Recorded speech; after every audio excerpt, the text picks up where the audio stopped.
Hello and welcome to another video talking geeky stuff with me, Tenchi, and we are back with another comic artist focus. This time is with Marc Silvestri, and Marc Silvestri is another one of those artists that is around the same time when I discovered Jim Lee and McFarlane, Alfred Adams, the three artists I already focused on in my previous video. So let's move on with some of his artwork. He's got some amazing sketch-like, he's very sketchy, very, sometimes his drawings are very aggressive, which I like. So I knew him around the same time as, I said Jim Lee and McFarlane and so on. And how do you say it? I mean, he's one of those artists that got better as he got along, where Jim Lee, McFarlane, even Alfred Adams, they improved, but it was only like improved a little bit by a little bit. So with Marc Silvestri, you look at some of his recent work, even when he went to Image and later on created his own publisher, Top Cow. You look at the 3 stages of his artwork, you can see there's a big gap. So I discovered it when he did Uncanny X-Men. So he did it, I think he was just before Jim Lee.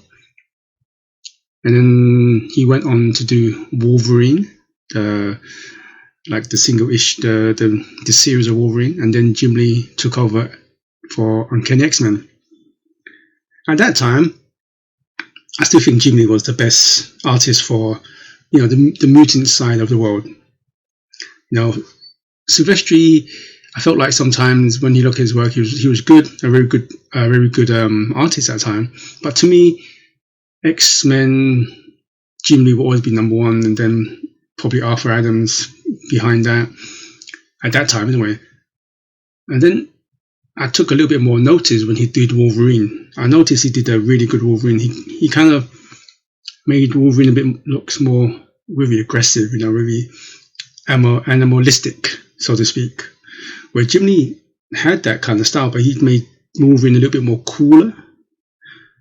But Silvestri made Wolverine look more kind of crazier. And I think Silvestri had that sketchy, really good sketchy style, really. So I love that. Then, of course, when he moved on from Uncanny X-Men to Wolverine, he with Jim Lee, McFarlane, Rob Liefeld, and a few other guys went to form Image Comics, where they will be their own boss, And I think that's one of the reasons why, when you look at some of his older comics, like Uncanny X-Men, for example, I felt that he didn't get enough time to complete it. Where under Image or Top Cow, he was his own boss, so he couldn't take his time, and that's when he really shone. His artwork really shone through, and he did like leaps and bounds. Really improved a lot. I mean, you can see some on the images here how from the last page how he improved a lot. I mean, he did a very good Incredible Hulk. He did Iron Man pretty good, Fantastic Four, and you can see some of the images here how he improved a lot. And what I liked about it is as technology got better, coloring and so on, special effects and that stuff, he added to his kind of sketchy, kind of, how do I put that? Sketchy, very frantic art. And you guys, Venom, very frantic, very energetic. That's why I think his artwork really improved, because later on he had time to really, had time to master his work, right?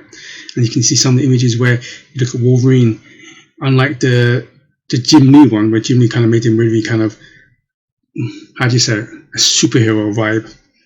I'm not saying Wolverine is not a superhero, but when Silvestri does Wolverine, he gives that berserk look, very berserk look. So it's really kind of a little bit different than the Jim Lee one. And you look at the Incredible Hulk here, it's very sketchy. You really emphasize his kind of power and his weight, And he's also, just like Jim Lee, when he went to Image, he created As I kept on saying, a lot of the artists who kind of went to Image Comics and later their own production, they carried on with what they was good at.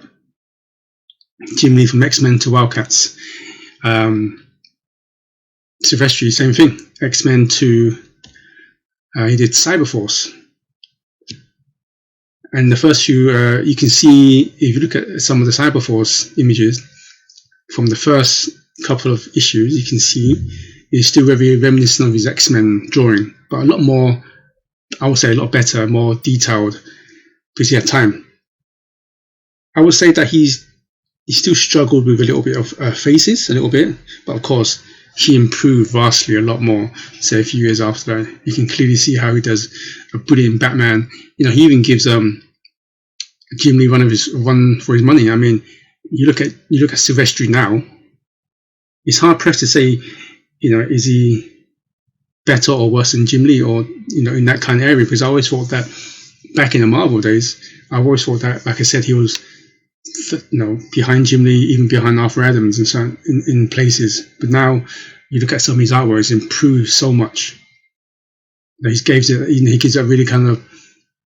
You look at later his artwork, he kind of has that kind of European Mobius style of artwork mixed with his old school American style as well. So it's like a nice combination of artwork. And like I said, you know, he jumped from X-Men to Cyberforce, and then of course you look at characters like Ripclaw, you know, that's his version of the Wolverine.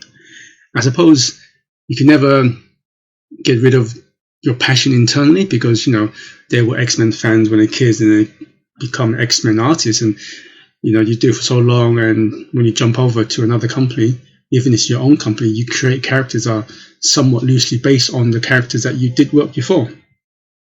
And I haven't really read much of his comics recently. I mean, I still try to download or get paperbacks of some classic ones. I mean, I got a lot of classic in book form of the Cyberforce. He created things like Darkness, Witchblade. He has a knack for those kind of. You look at Ripclaw's claws, Witchblade and Darkness had this kind of, how do you say, kind of almost like Ghost in a Shell kind of tentacles, or wrapped around like Guyver kind of organic metallic substance. He has that really kind of, it's really hard to describe, but you know, I think his artwork has vastly improved. Like I said, and I'm just happy that he's still going strong. He's become the CEO of his own company, Top Cow, producing amazing artwork. And always, I think a lot of artists nowadays do some amazing female characters. Like I said, if you look at the video I just done from his early days, from X-Men to some miscellaneous DC or Marvel, like Avengers, Iron Man, to now, you can see the big, massive jump. You know, not just his technical style, but his kind of artistic style. I mean, you look at some of his artwork recently or later on, he has good proportions, good art direction, good poses, and I think he's a bit more artistic as well. Not just his practical skills improve, but I think his artistic skills and composition of characters and so on has improved vastly. So, anyway, if you don't know Marc Silvestri and you're like a lot younger than me, you may not have read some of his books or seen his artwork. I highly recommend some of it. Get a chance, definitely go back to Uncanny X-Men and look at even check out his Wolverine as well. Really good.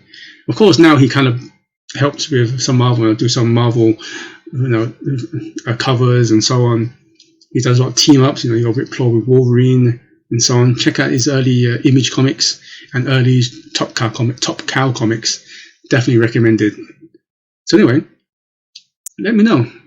Was you a fan of Marc Silvestri? Did you agree with me that he one of the artists that started off good but become amazing, later on in his career? Please let me know.